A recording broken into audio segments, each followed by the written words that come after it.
Même la situation, quand même, et la dégradation du conflit est telle que la RADDHO, qui est toujours impliquée pour la paix en Casamance, ne pouvait pas ne pas s'y rendre. Prendre contact avec les principaux acteurs, l'administration, le MFDC, les ONG, et tout cela, nous l'avons fait très rapidement. On aurait pu se contenter du téléphone, mais on va continuer à le faire. Moi, je suis venu personnellement, mais d'autres reviendront pour travailler encore et puis travailler également sur la question de la violence de façon globale. Donc aujourd'hui, nous sommes fortement préoccupés par la situation d'insécurité globale en Casamance et où la population est vraiment déprimée, angoissée, se sentant pratiquement abandonnée. Il faut effectivement qu'il y ait la RADDHO qui arrive et qui alerte aussi bien au plan national qu'au plan sous-régional de la CEDEAO. Du côté du MFDC, vous avez rencontré qui? L'aile militaire seulement ou les militaires? Nous n'avons pas pu rencontrer l'aile militaire pour, bien entendu, les raisons que vous savez. Mais quand même, nous avons rencontré l'aile civile ici, nous avons rencontré quand même les gens et nous avons discuté avec elle. Et nous continuerons à discuter avec elle, même à Dakar, où nous sommes. Alors, est-ce qu'on peut savoir ce que vous vous dites si véritablement ce n'est pas dans l'ordre du secret? Nous, ce que nous disons, et nous le répétons ici, il faut un cessez-le-feu total. Il faut que les armes se taisent dans les meilleurs délais. De tous les côtés, il faut que les armes se taisent. Et il faut travailler à ce que les armes se taisent. Il faut que les énergies se mobilisent à ce que les armes se taisent. Que les prisonniers soient libérés. Et maintenant qu'on mette en place un groupe de contact et de réflexion pour voir comment on peut s'en sortir. Et franchement, tout faire, je veux dire, pour que la paix soit là définitivement en Casamance. 30 ans de guerre, 30 ans de souffrance, 30 ans de misère, 30 ans de sous-développement, c'est trop. Ça suffit. Voilà. Alors, que les prisonniers soient libérés, est-ce que vous avez une preuve du fait qu'ils sont vivants? Écoutez, je n'ai aucune preuve qu'ils soient vivants, ni aucune preuve qu'ils soient morts. Mais je sais que dans le maquis, les conditions de détention risquent d'être des conditions très précaires.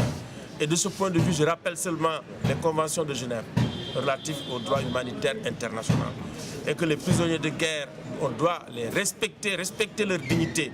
Et si on viole, bien entendu, ces conventions, c'est le risque de la Cour pénale internationale pour crimes de guerre. Donc là, ça, nous le rappelons quand même à la rébellion armée. Et nous lançons un appel à la rébellion pour que ces prisonniers soient libérés. Que ce soit une libération humanitaire? Mais bien sûr, pour des raisons humanitaires, il faut les libérer. Ce n'est pas de lieu où les mettre. Il faut les libérer. Voilà. Le MFDC, par la voix de Apakena Djemé, a proposé que les prisonniers soient d'abord exhibés, montrés à la communauté internationale afin qu'ils fassent l'objet d'une négociation allant dans le sens de leur libération. Qu'est-ce que vous en pensez? Moi, je pense qu'il ne faut pas exagérer, faire de la surenchère. Je comprends que pour, bien entendu, la libération et également pour une certaine aile aussi, faire de la surenchère, ça permet effectivement d'avoir, comme on dit, une visibilité. Donc, il faut éviter la surenchère et garder la tête froide en ce moment. Donc, c'est quelqu'un qui vit en Europe. Il sait également ce qui se passe en Europe. En Europe, tout le monde travaille à la paix. Donc je l'invite, lui aussi, qui est un grand universitaire, j'ai pu avoir quand même un œil sur sa thèse, donc quand même à faire en sorte qu'on puisse avoir la paix en Casamance. Parce que les gens souffrent ici, il faut que, quand même qu'ils le sachent. Les gens souffrent énormément, les gens ne vivent même presque plus. Vivent dans l'angoisse, tout ça suffit vraiment cette guerre. Alors vous disiez que l'État avait terminé ses solutions de recherche de paix en Casamance. Pourquoi est-ce que vous avez dit ça? Écoutez, j'ai dit qu'on a atteint quand même la limite absolue des solutions préconisées jusque-là. Nous avons une transformation négative du conflit. Nous avons aujourd'hui affaire à une rébellion mieux armée, mieux organisée, qui a pris l'option nette de cibler des objectifs stratégiques, des objectifs militaires, qui prend des otages. Mais c'est humiliant. Donc ça veut dire que, en réalité, les objectifs consistants à dire nous allons développer la Casamance et le reste va suivre. Bon, écoutez, c'est un échec. On ne développe pas et on n'a pas la paix. Et donc aujourd'hui, il faut chercher la paix et développer par la suite. Parce qu'on ne peut pas effectivement développer sans la paix en Casamance. Et donc, j'ai déjà dit ce que j'ai dit sur vraiment l'option, vraiment la stratégie pour la paix qui a lamentablement échoué, ça, il faut le reconnaître. L'appel quand même du président de la République le 31 décembre aux différents protagonistes était un appel sincère, pathétique, mais je dirais aussi frappé d'impuissance. Est-ce que votre organisation a une proposition de recherche de paix à faire à l'État? Écoutez, nous disons aujourd'hui qu'il faut absolument mettre en place un groupe de contact sur la Casamance qui évalue et qui fait des propositions très concrètes et qu'on mette en place une équipe de médiateurs. Quand même, dans ce pays, nous avons des ressources humaines qui vont aider les autres à faire la paix en RDC, en Côte d'Ivoire, qui sont en Guinée-Conakry. Guinée-Conakry, c'est Ibrahima Fall qui a dirigé le groupe de contact. En Mauritanie, en Guinée-Bissau. Franchement, si on met les meilleurs d'entre nous pour régler les questions de la Casamance, qu'ils le fassent avec professionnalisme, qu'ils le fassent avec vraiment dévouement, je suis sûr qu'on peut sortir de cette situation s'ils ont le soutien de tout le Sénégal. Et je suis assuré que s'ils le font correctement, ils auront le soutien de tout le Sénégal. Et qu'on arrête de dire que le Sénégal est un pays en paix tant qu'on a la paix en Casamance. Alors, voilà.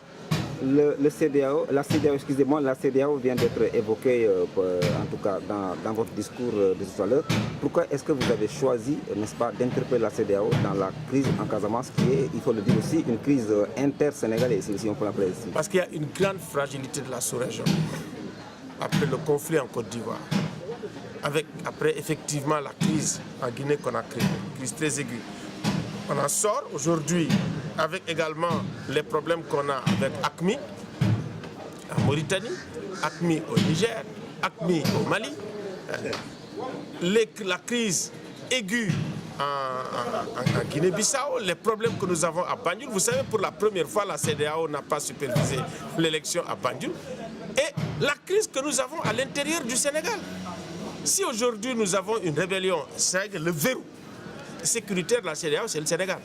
Si le Sénégal tombe, avec quand même des couloirs qui sont ouverts pour les ventes d'armes, pour également aussi la drogue, mais c'est extrêmement dangereux. Donc la CEDEAO doit payer une attention toute particulière à ce qui se passe au Sénégal. Et nous faisons cette alerte, ce n'est pas pour rien, pour leur dire que nous les tiendrons aussi responsables si la situation se dégrade. Donc, bon voilà, c'est ça notre rôle aussi d'alerter au niveau sous-régional. Et moi, je vais me rendre à Abuja bientôt. Et à Abuja, je vais également attirer l'attention du Conseil de paix et de sécurité sur la situation en Casamance. Parce qu'ils sont partout où il y a des conflits, sauf en Casamance. Je pense que le moment est venu pour aussi solliciter la sous-région pour avoir la paix définitive en Casamance. Parce qu'effectivement, vous savez très bien l'implication quand même, si vous voulez, d'éléments de la sous-région dans ce conflit, que ce soit Bissau, que ce soit également Banjul, que ce soit Nouakchott à l'époque, et puis je dirais même Conakry qui est un point aveugle. Donc il y a un arc. Et cet arc-là, il faut bien le circonscrire, même si nous devons faire ce qu'on appelle le groupe de contact, il faut prendre en compte également vraiment cet arc de crise que nous avons dans la sous-région. Que diriez-vous aux candidats à la présidentielle sénégalaise? Nous sommes à juste moins de 2 mois de cette échéance. Chacun doit en principe parler forcément de la Casamance. Est-ce que vous avez des propositions à leur faire? La proposition, c'est qu'en réalité, l'urgence dans les priorités, c'est la Casamance. Et qu'en réalité, il est illusoire de vouloir dire qu'on va avoir la sécurité nationale sans la paix en Casamance.